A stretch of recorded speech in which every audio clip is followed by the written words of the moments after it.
atas dia kita labelkan dulu. Jadi kalau nak labelkan untuk bahagian silinder tu kena bahagi kepada 6 bahagian sebab dia separuh. Kita akan bahagi kepada 6 bahagian. Okey, kita bahagi satu.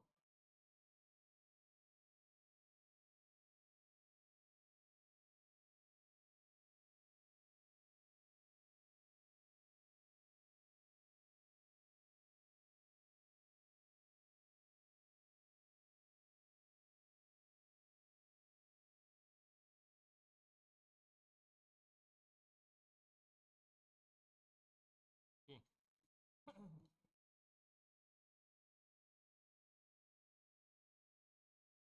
Memang belah sini kita bahagikan, tapi nanti kalau kita labelkan kita pusing ikut jam lah. Jadi dia akan bercampur lah nanti lah.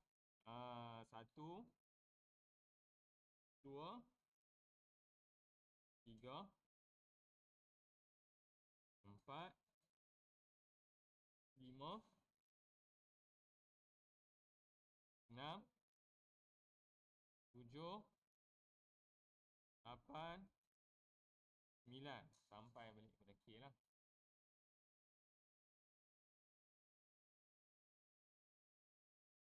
Okay, kalau kita nak bahagikan dia pun, ni memang nampak garisan lurus, tapi nanti bila kita buat dia punya bentangan atau pengurakan, tak nampaklah garisan lurus tu. Okay. K dengan hujung. Kemudian ni tengok ada dua lah. Ada dua bahagian yang berbeza ni. Satu untuk bahagian depan. Tapi walaupun 1 dengan 9 berkongsi kedudukan yang sama daripada pandangan atas, tapi yang bahagian atas ni kamu tengok ni ada dua bahagian lah. Yang bahagian rendah ni adalah bahagian hadapan sebelah sini. Yang bahagian tinggi sikit adalah bahagian belakang. Jadi kalau nak labelkan ni 1, yang ni 9. Kemudian 2 dengan 8. Okay, 2 untuk bahagian hadapan. Yang untuk bahagian belakang, ketinggian belakang ni adalah nombor 8. Berbeza lah. Tak apa, yang ni 3 dengan 7 dia berkongsi kedudukan ketinggian yang sama lah. 3, 6, 7 apa? Kongsi kedudukan ketinggian yang sama. Ini 4, 5. Okay, jadi kalau macam ni pun kita buat bahagian atas terlebih dahulu lah, walaupun ada bahagian bawah. Tapi kita cuba buat bahagian atas dulu sebab kita tak mahu nanti dia bercampur lah. Yang ni kalau ikut 3, 6, 7 berkongsi ketinggian yang sama. Ini 4 dengan 5. Sebab apa 3, 6, 7? 3 yang terlibat kat sini, 6 pun ada, 7 pun ada. Berkongsi ketinggian yang sama. Okay, jadi kita nak buat bahagian atas terlebih dahulu lah. Untuk mengelakkan bercampur dengan bahagian bawah tu, kita buat ketinggian bahagian atas dulu.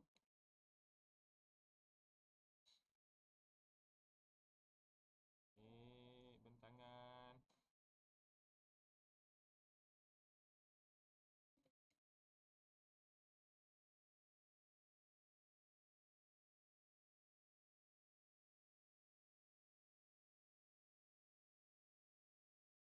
Okay, kemudian kita akan pilih tempat permulaan untuk kelim ataupun K. Walaupun kita tak pindah ketinggian sebenar lagi, kita label saja sebagai K.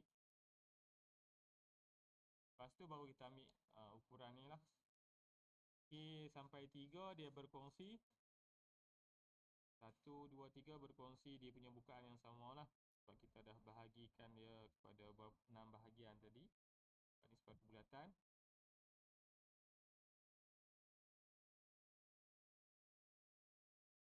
Satu,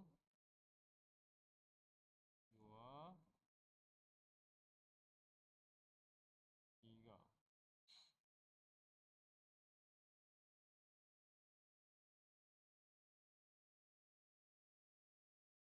Okay, kemudian 3 dengan 4 kena ambil dari sini.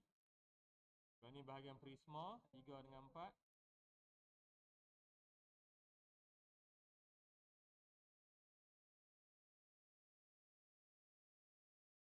4 dengan 5. Adakah dia sama saiz? Sama.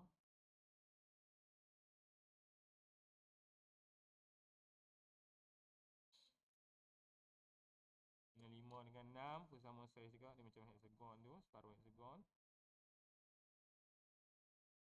Kemudian 6 dengan 7. 6 dengan 7 ambil kat sini.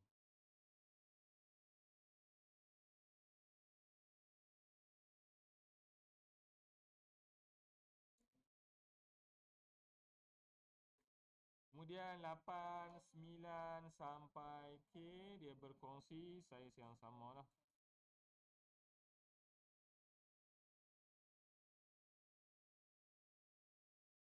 8,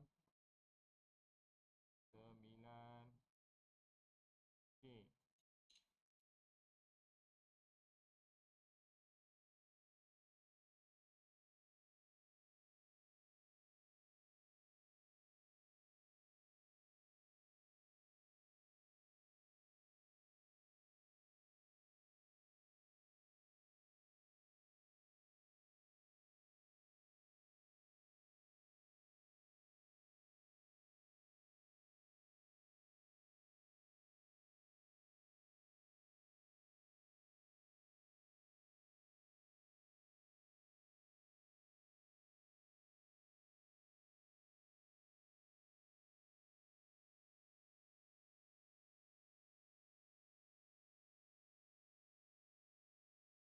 Okey. Jadi kalau kita perhatikan dekat sini, kalau kita pusing ini bahagian apa silinder. Jadi K sampai 3 adalah bahagian silinder. Jadi kalau ikut nampak macam garisan lurus, tapi kalau kita pindahkan nanti dia akan jadi lengkung lah. Sebab dia silinder. Kita pindahkan ni ketinggian untuk K. Sama dengan ujung. Kemudian ketinggian nombor 1. Ketinggian nombor 2. Dan ketinggian nombor 3, 4, 5, 6, 7 semua berkongsi ketinggian yang sama. 3 sampai 7 dia berkongsi ketinggian yang sama.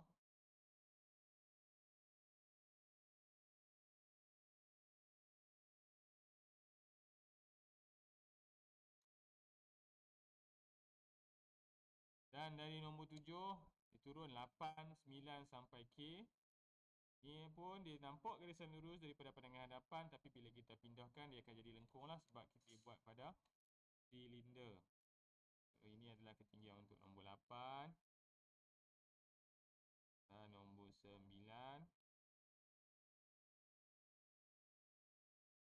Dan ketinggian untuk K, belakang ni.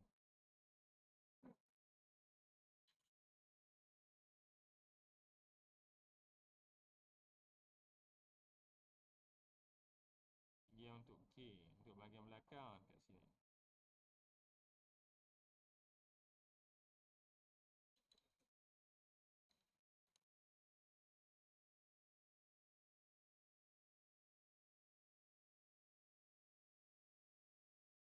Okay, boleh nampak lah perbezaan dia. Ni macam lengkung dia rendah sikit, ni macam tinggi sikit. Betul lah. Yang ni dia turun ke bawah, yang ni dia tinggi ke atas. Jadi yang ni ke bahagian bawah, yang ni bahagian belakang dia lah yang tinggi sikit. Jadi sebab kalau kita potong silinder dia akan jadi lengkung lah. Dia tak jadi garis lurus. Jadi kena buat lengkung.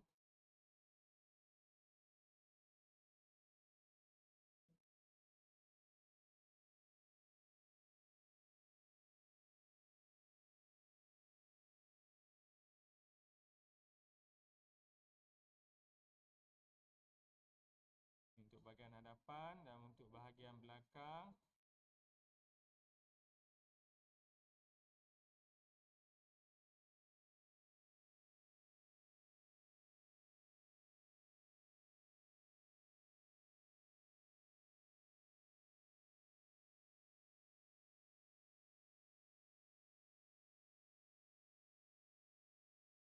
Okay, ni baru kita buat untuk apa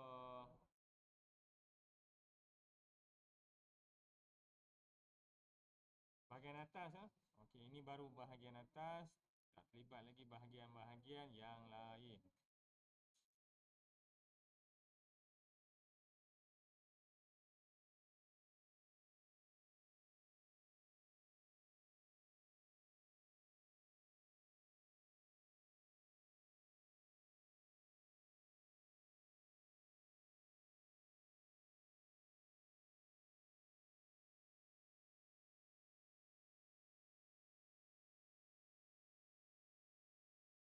Okey, seterusnya kalau kita nak buat bahagian bawah. Bahagian bawah ni ada dua lah. Ini yang bahagian tengah sikit kan. Ini bahagian tengah dia. Yang ni bahagian bawah untuk silinder. Ini bahagian bawah silinder. Ini untuk bahagian tengah untuk prisma. Okey, kalau kita nak buat bahagian silinder dulu. Jadi untuk bahagian silinder, untuk bahagian bawah dia, dia simetri lah. Dia tak ada ketinggian yang berbeza, tak ada yang terlindung apa. Jadi untuk bahagian 1, 2, 3 dan 7, 8, 9 sampai K. Jadi macam bentuk dia, kalau lengkung dia tu agak simetri lah kiri dan kanan dia lah. Berdasarkan pandangan hadapan ni. Ini ketinggian untuk K prime. Ini ketinggian untuk 1 dengan 9. Yang ni ketinggian untuk 2 dan juga 8. Last sekali adalah nombor apa, ini 3 dengan 7 lah. So ini 1 dengan 9. Sini 2 dengan 8. Ni kat bawah ni apa 3, 6 pun ada kat situ, tak apa, 3, 6, 7 juga. Sebab 6 mungkin ada dekat tengah pun ada 6. Ni kita nak settlekan bahagian lengkung apa silinder dulu. Jadi yang terlibat K sampai 3 dan juga 7 sampai K lah. 7, 8, 9 balik sampai K. Kita tandakan dulu ketinggian untuk K prime. Dia berbeza dengan bahagian atas tadi. Bahagian atas tadi dia ada 2 ketinggian kan. Yang bahagian bawah ni cuma ada 1 ketinggian. Ini ketinggian untuk 1 dan juga 9. Dan juga ketinggian 2 dengan 8.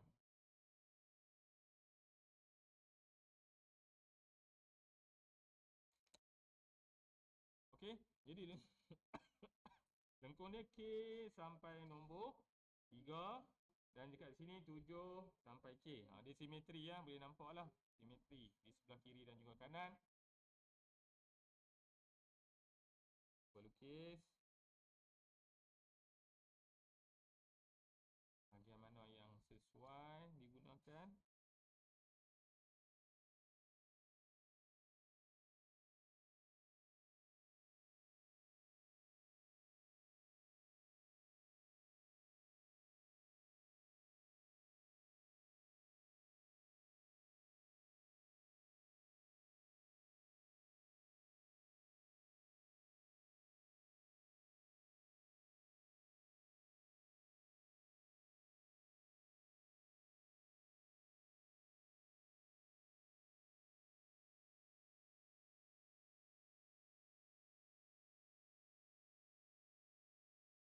Okay, jadi kita dah selesai buat untuk bahagian silinder di bahagian depan dia dengan belakang dia.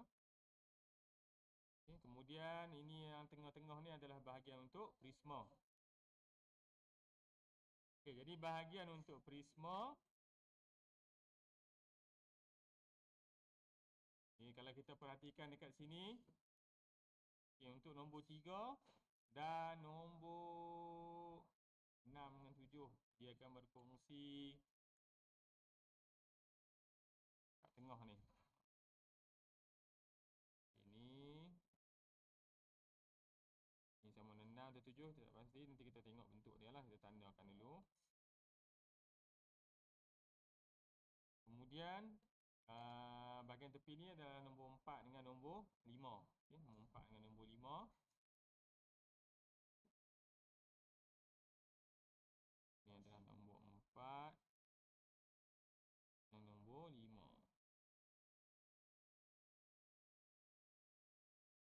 Ada bahagian atas dan bawah dia. 4 dengan nombor 5.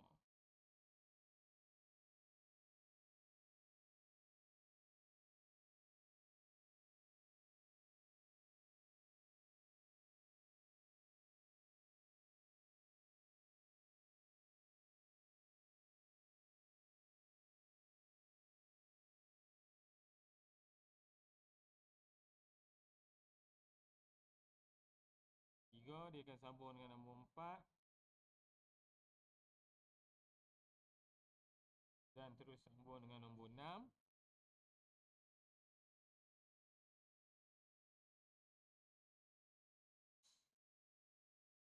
Ini maksudnya, ni sebab nombor 7 belakang tak ada lah, sebab dia duduk belakang sana. Sebab bentuk ni mesti simetri lah, kita nak jadi bentuk dia macam tu. Dan jangan lupa, ni dia ada garisan lipatan lah, sebab dia objek dia adalah prisma, dia ada garisan lipatan, nak menunjukkan bahagian yang berbeza lah. Prisma ada garisan lipatan.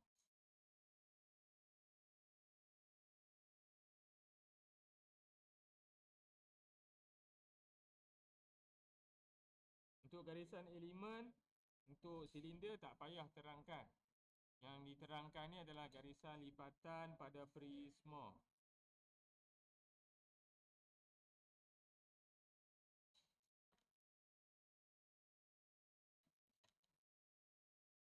Jadi kalau dah siap tu kita boleh check betul tak kita buat.